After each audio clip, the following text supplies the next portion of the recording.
लोग आज जो टॉपिक सीखेंगे वो होगा सॉर्टिंग के बारे में, फिर बॉर्डर एंड शेडिंग के बारे में, और एक शो एंड हाइड। 3 टॉपिक आज हम लोग सीखने वाले हैं। ध्यान से देखिएगा। पहला चीज़ है सॉर्टिंग। सॉर्टिंग का मतलब होता है सजाना। आप यहाँ देख सकते हैं, यहाँ पर सॉर्टिंग का सिंबल दिया हुआ है। सॉर्टिंग मतलब अरेंज करना। आप अपने डेटा को सजा सकते हैं, अरेंज कर सकते हैं। किस वाइज? असेंडिंग वाइज या फिर डिसेंडिंग वाइज, यानी सीधे क्रम में या फिर उल्टे क्रम में। ठीक है, जैसे अल्फाबेट्स है, कोई वर्ड्स है तो डिक्शनरी स्टाइल में पहले ए फिर बी फिर सी फिर डी, ऐसे ये असेंडिंग ऑर्डर में। लेकिन फिर जेड से उल्टा हम लोग ए की तरफ आए तो डिसेंडिंग ऑर्डर में। क्लियर होगी बात? लेकिन वही अगर नंबर हुआ 1 से लेकर 9, ये स्मॉलेस्ट टू लार्जेस्ट कहलाता है। छोटे से स्टार्ट हुआ, बड़े की तरफ जा रहा। और एक होता है लार्जेस्ट टू स्मॉलेस्ट। ठीक है, बड़ा से स्टार्ट होगा, छोटे की तरफ जाए।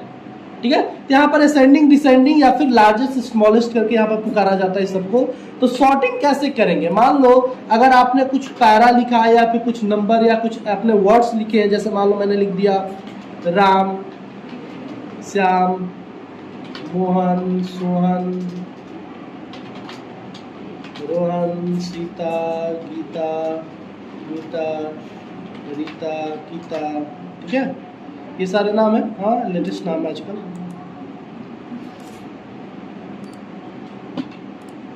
ये मैं ऊपर का मिटा देता हूँ।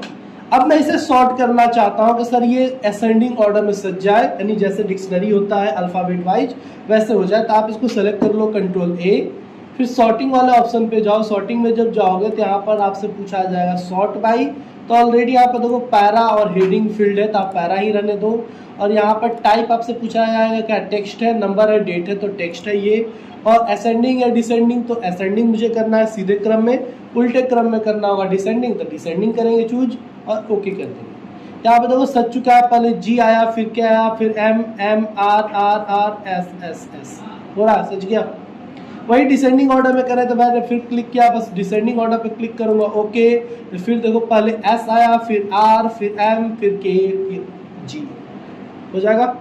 ये तो नॉर्मल मैंने बताया, लेकिन एक बार और मैं आप लोग को सॉर्टिंग पढ़ाऊंगा जब मैं टेबल पढ़ाऊंगा। जब मैं आप लोग को टेबल बताऊंगा तो एक बार मुझे याद दिलाइएगा, कुछ समय भी आप लोग को सॉर्टिंग बताना है मुझे। ठीक है, तो नॉर्मल सॉर्टिंग अगर आपको जब भी पैरा के साथ सॉर्टिंग करना हो, नंबर के साथ सॉर्टिंग करना हो, तो आप इजिली ऐसे कर सकते हैं, हो जाएगा। लेकिन टेबल में अगर कोई डेटा लिखा हुआ उसकी सॉर्टिंग करना हुआ तो कैसे करेंगे, तो अगले क्लास में बाद में आपको। सॉर्टिंग के बाद अब आता है border and shading. Border and shading क्या कहलाता है? तो आपने न्यूज़पेपर वगैरह में देखा होगा, कुछ लाइन लिखा रहता है। जैसे मान लो मैंने लिख दिया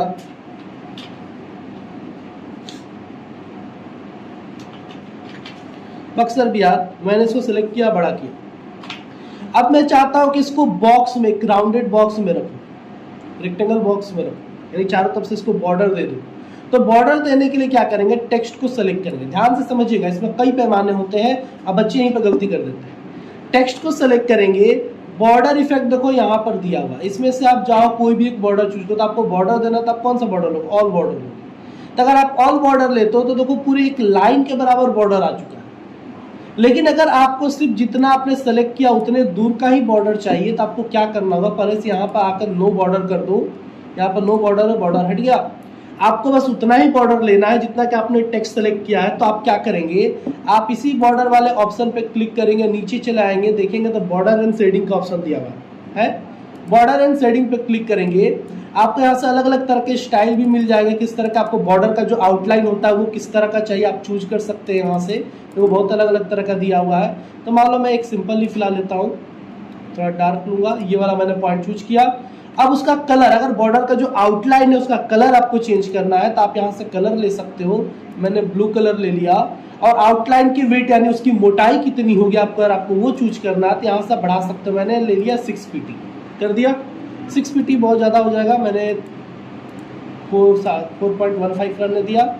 और यहाँ पर देखो 2 ऑप्शन होता है, अप्लाई टू पैराग्राफ और टेक्स्ट।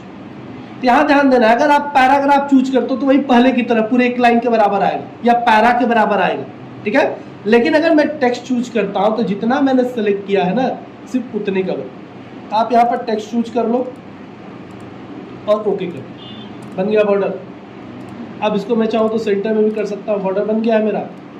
कोई सवाल है?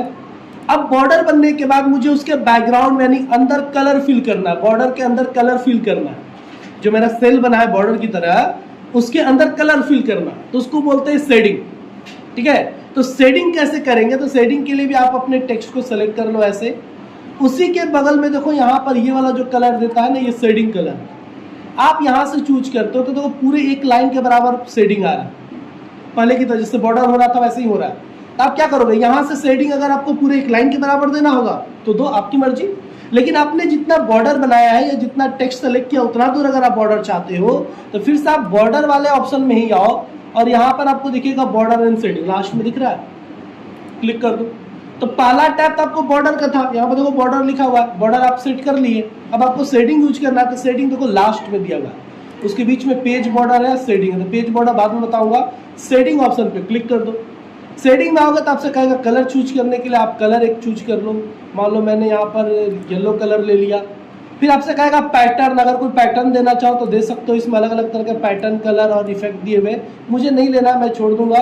यहाँ पर करूंगा टेक्स्ट और ओके, कलर चेंज हो गया उतना ही जितना मैंने सेलेक्ट किया है। फिर से देखेंगे, मैं मिटा कर फिर से बना रहा हूँ। मान लीजिए मैंने कुछ पैरा लिखा, मैंने कुछ पैरा लिख दिया, देख लीजिए। और पैरा लिखने के बाद ऊपर में मान लो हेडिंग देता हूँ कंप्यूटर, और इस कंप्यूटर को सेंटर में यहाँ पर रखूँगा, सेलेक्ट करूँगा, बोल्ड करूँगा, साइज बड़ा करूँगा। और मैं इसको अब शेडिंग देना चाहता हूँ, कोई बॉर्डर नहीं देना चाहता हूँ, बस शेडिंग देना चाहता हूँ। तो आप शेडिंग कलर से, अगर आपको सिंगल कलर शेडिंग चाहिए तो आप ऐसे शेडिंग यहाँ पर दे सकते हैं, अच्छा भी लग रहा है, कोई दिक्कत नहीं है। लेकिन अगर आप चाहते हैं कि केवल टेक्स्ट जितना ही शेडिंग आए तो आप क्या करेंगे, सीधे बॉर्डर वाले ऑप्शन में आइएगा, नीचे बॉर्डर एंड शेडिंग, ठीक है। और यहाँ से आकर आप अपना शेडिंग कलर चूज करेंगे, जो भी आपको शेडिंग चाहिए, और यहाँ पर चूज करेंगे टेक्स्ट। टेक्स्ट चूज करेंगे तो जितना सेलेक्ट किया उतना ही बॉर्डर होगा, शेडिंग होगा या फिर बॉर्डर हो गया। वही अगर आपको एक लाइन के पूरे बराबर चाहिए तो टेक्स्ट को सिलेक्ट करो, यहाँ से आप बॉर्डरिंग कर सकते हो, पूरा बॉर्डरिंग आप ऐसे बॉर्डरिंग कर सकते हो अलग अलग, कोई दिक्कत है? सॉरी शेडिंग हो जाएगा ना। अब बॉर्डरिंग करना तो बॉर्डरिंग भी वैसे ही होगा, टेक्स्ट को सिलेक्ट करो, यहाँ से आप बॉर्डरिंग डायरेक्ट चूज कर लोगे, बॉर्डर बन गया, बॉक्स में हो गया वो पूरा लाइन। लेकिन अगर आप चाहते हो टेक्स्ट जितना, टेक्स्ट मेरा ये बॉर्डर में आए तो आपको कहाँ जाना होगा, बॉर्डर एंड शेडिंग वाले ऑप्शन में आना, सेलेक्ट करोगे, कोई भी एक स्टाइल चूज करोगे और यहाँ टेक्स्ट करके ओके कर दो। सिर्फ उतना ही बॉर्डर बना हुआ है, देख सकते हो, मैं जूम कर देता हूँ, सिर्फ उतना ही बना हुआ है, कोई दिक्कत है? तो ये था बॉर्डर एंड शेडिंग, इसको ध्यान से समझिए। अब अगला देखिए, बॉर्डर एंड शेडिंग के बाद एक और ऑप्शन मैंने आपको लिखवाया है, शो एंड हाइड, जो कि यहाँ पर देखो इस वाले ऑप्शन में यहाँ पर दिख रहा है शो एंड हाइड का बटन। अगर आप कुछ लिखे रहते हो और गलती से अगर ये बटन आपसे ऑन हो जाए, मैं यहाँ पर क्लिक कर देता हूँ, तो आपके पैरा में देखिए बहुत सारे डॉट डॉट डॉट डॉट दिख रहे हैं, यानी जहाँ पर आपने स्पेस दिया था वहाँ डॉट बन गया है, आप देख सकते हैं, मैं जूम कर रहा हूँ, दिख रहा है? ये देखिए स्पेस मैंने जहाँ जहाँ दिया था वहाँ डॉट बन गया है, और जहाँ मैंने इंटर प्रेस किया था वहाँ ऐसा सिंबल बन गया। इसे पैराग्राफ मार्का कहते हैं, क्या कहते हैं? पैराग्राफ मार्का। और अगर आप टैब कहीं दे दो, यहाँ पे देखो मैं टैब देता हूँ तो एरो का साइन आएगा ऐसे, ये टैब का निशान। तो ये व्हाइट स्पेस होते हैं, जो टैब है, जो स्पेस है, जो इंटर है, न दिखने वाले कैरेक्टर होते हैं, ठीक है। लेकिन अगर उसे आप देखना चाहो तो शो एंड हाइड बटन से देख सकते हो। तभी फिलहाल मैं तो देख ले रहा हूँ, अब मुझे हाइड करना है तो फिर उसी जगह पे क्लिक कर दो, हट गया, सारे हट गए, डॉट और इंटर पैराग्राफ मार्का जो आ रहा था। तो ये शो एंड हाइड बटन है व्हाइट स्पेसेस को शो कराने के लिए या फिर हाइड करने के लिए, हो जाएगा। कोई सवाल है यहाँ तक? ठीक है। अब आपको क्या करना है, आप अपने डॉक्यूमेंट में देखोगे या फिर कोई भी न्यूज़पेपर ले लीजिएगा, न्यूज़पेपर में बहुत सारे एडवर्टाइजमेंट आते हैं ना। आप कोई भी एक एडवर्टाइजमेंट लीजिए, आप अपना साइजिंग पेपर का लेकर, सेम वैसे उसमें शेडिंग वगैरह बहुत ज़्यादा यूज होता है, सिर्फ बॉर्डर एंड शेडिंग यूज किया जाता है, आप उस तरह का कोई भी इफेक्ट यहाँ पर सेट करेंगे। तो आप यहाँ देख लो, मैंने लगभग ये सारे पॉइंट्स आपको बता दिए। एक चीज़ आपका छूटा, मैंने इंडेंट लिखवाया है कि नहीं लिखवाया?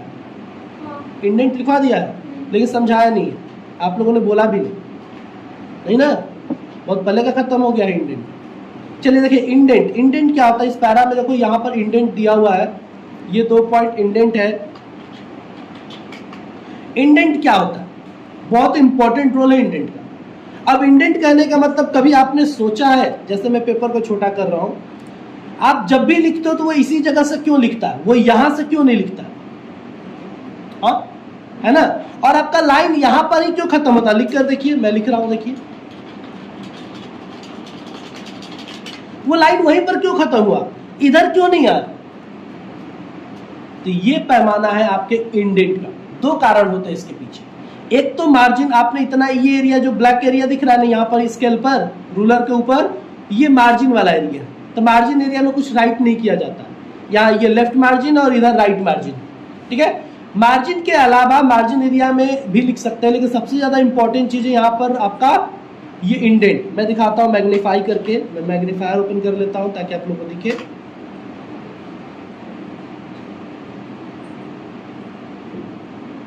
ये मैंने मैग्नीफायर किया, अब आप देख सकते हैं ये स्केल पर ये डमरू की तरह निशान दिख रहा है यहाँ पर, हाँ ये है इंडेंट, ठीक है। ये इस साइड भी है इस साइड भी ये इंडेंट है। ये इंडेंट जहां पर रहेगा वहीं से लाइन स्टार्ट होगा, वहीं पर खत्म होगा। देखो जहां पर उसी के नीचे से लाइन स्टार्ट हो रहा है करके देखो, अब खत्म कहां हो रहा है ये भी देखो, जहां पर लास्ट इंडेंट है खत्म हो गया वहीं पर, स्टार्ट यहीं से खत्म वहां पर हो रहा। बात सुनिए मेरी, इंडेंट का काम क्या है, अपने पैरा को कहां से आप स्टार्ट करना चाहते हैं और कहां खत्म करना चाहते हैं ये इंडिकेट करेंगे इंडेंट से, ओके। अब बात आते हैं सर इंडेंट कितने तरह के होते हैं, तो इंडेंट के टाइप्स की बात करें तो इंडेंट मैंने आप लोगों को 3 तरीके से लिखवाया। पहला लेफ्ट इंडेंट, दूसरा राइट इंडेंट और तीसरा स्पेशल इंडेंट, ठीक है। स्पेशल इंडेंट में 2 तरह के इंडेंट होते हैं, पहला फर्स्ट लाइन इंडेंट है ना, फर्स्ट लाइन इंडेंट, और दूसरा हैंगिंग इंडेंट, हैंगिंग है, ठीक है। 3 इंडेंट यहां पर आपको हो गए। अब लेफ्ट इंडेंट किसको बोलेंगे समझिएगा, लेफ्ट इंडेंट मतलब ये जो 2 डमरू दिख रहा है आपको ना, ये लेफ्ट इंडेंट है, और इस साइड का जो है आपको नीचे वाला ये पार्ट जो दिख रहा है इंडेंट का, ये वाला पार्ट, ये क्या है, राइट इंडेंट। 2 इंडेंट आपको समझ में आ गया। लेफ्ट इंडेंट का मतलब होता है ये जहां पर रहेगा वहीं से आपका लेफ्ट लाइन स्टार्ट होगा, क्योंकि हम लोग लेफ्ट से राइट की तरफ लिखते हैं, लेफ्ट से राइट की तरफ, तो लेफ्ट लाइन आपका वहीं से स्टार्ट होगा, और जहां पर राइट इंडेंट रहेगा वहां पर वो खत्म हो जाएगा, आपका लाइन वहीं पर खत्म होता है, लाइन चेंज हो जाता है ऑटोमेटिक। लेकिन हैंगिंग इंडेंट है यानी स्पेशल इंडेंट कहां है, तो स्पेशल इंडेंट भी इसी को बोलते हैं, लेकिन कब, जब ये दोनों अलग हो जाए। अभी दोनों एक में है, यहाँ पर 2 पॉइंट है, लेफ्ट इंडेंट आपको सिंगल दिख रहा होगा लेकिन असल में ये 2 है। जब इसको मैं अलग कर दूंगा तो ऊपर वाले हिस्से को लेफ्ट क्या बोलते हैं, फर्स्ट लाइन इंडेंट बोलते हैं, और नीचे वाले हिस्से को सेकंड लाइन इंडेंट बोलते हैं। हैंगिंग फर्स्ट लाइन को ही हैंगिंग इंडेंट बोलते हैं। कॉपी पे क्या लिखा है देख लीजिए एक बार, फर्स्ट लाइन को ही हैंगिंग इंडेंट बोलते हैं और दूसरे वाले को सेकंड लाइन इंडेंट बोलते हैं। क्या लिखा है, फर्स्ट लाइन इंडेंट 2 ही है, तो फर्स्ट लाइन एंड हैंगिंग है, यानी हैंगिंग को सेकंड लाइन इंडेंट तो बोलते हैं, ठीक है। अब यहां समझिए इसको अलग कैसे करेंगे, यहां पर इसको अलग कैसे करेंगे, ऊपर वाला एरिया आप अपना पॉइंटर लेके जाइए और ऊपर वाले जो डमरू का है इस पे इसको खींच दीजिए अलग, निकल गया अलग। अब ये लेफ्ट इंडेंट यानी फर्स्ट लाइन इंडेंट बन गया, और ये बन गया हैंगिंग यानी सेकंड लाइन इंडेंट। अपना पॉइंटर ले जाइए, वो नाम भी लिखेगा, लेफ्ट इंडेंट और ये फर्स्ट लाइन इंडेंट हो गया अलग।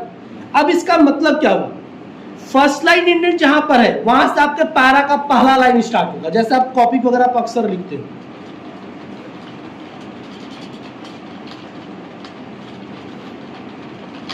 लिखते हैं ना, इतना स्पेस छोड़कर हम लोग लिखते हैं ना अक्सर। तो क्या हर पैरा में आपको ये स्पेस छोड़ना होता अगर खुद से मैनुअली, तो आप टैब बार बार प्रेस करते, लेकिन अब करने की जरूरत नहीं। आप इंटर करके देखो, आपका हर पैरा का पहला लाइन वहीं से स्टार्ट होगा। मैं लिख कर दिखा देता हूं, मैंने देखो यहाँ से इसको पहले बढ़ा दिया, यहाँ पर 1 पे कर दिया और इक्वल टू रैंड वाला फॉर्मूला मैंने अप्लाई कर दिया। अब देखो हर पैरा का पहला लाइन आपका वहीं से स्टार्ट है, मिला देखो हर पैरा का पहला लाइन वहीं से स्टार्ट है, ये पहला पैरा है, पैरा का पहला लाइन वहीं से है, बाकी सारे लाइन यहाँ से इसके सामने से स्टार्ट है। दूसरा पैरा का भी पहला लाइन देखो इसी के नीचे से स्टार्ट है, अब बाकी सारे लाइन उसी जगह पर है। पास में आएगी मेरी।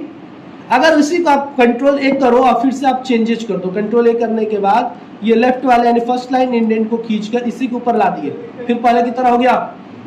या फिर आप पूरे लेफ्ट इंडेंट को ही खींचकर आप इधर कर दिए। अब देखो अब क्या हुआ, नीचे वाले को आपने इधर कर दिया, ऊपर वाला वही रह गया, तो पहला लाइन वहीं से स्टार्ट है, अब बाकी सारे लाइन पास में है मेरी। राइट जहां पर रहेगा वहां से आपका लाइन खत्म होगा, आगे कर दोगे तो आगे, कम करोगे तो कम, वहीं से खत्म हो रहा है। समझ में आ गया। तो यहाँ पर भी इंडेंट को स्क्रॉल करने का बटन दिया, आप यहाँ से भी इंडेंट को घिसका सकते हो। तो इंडेंट पूरा का पूरा उठकर आ रहा है, जा रहा है पीछे।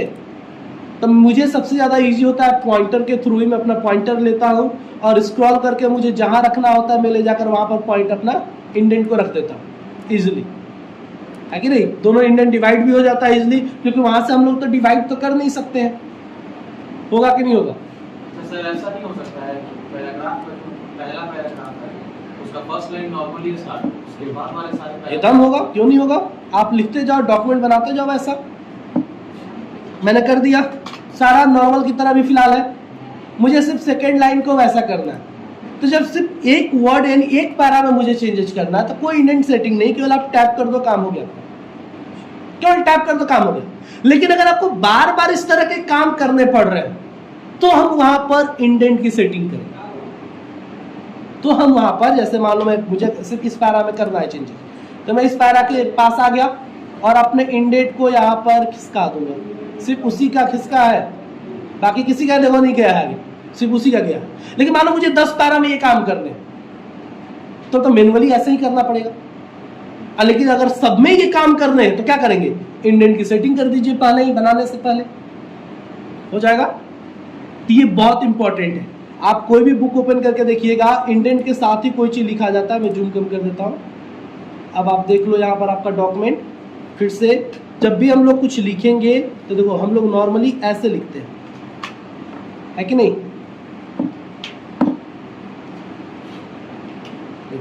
लेकिन अगर आपको थोड़ा स्पेसिंग देगा, पहला लाइन थोड़ा जगह छोड़कर हम लोग लिखते हैं ना, अगर वैसे करना है तो या तो आप टैब बटन दो, तो हर पैरा में आकर टैब दोगे तो बहुत समय लगेगा। ये तो छोटा डॉक्यूमेंट है तो मानो कर लोगे, हो रहा वैसा ना।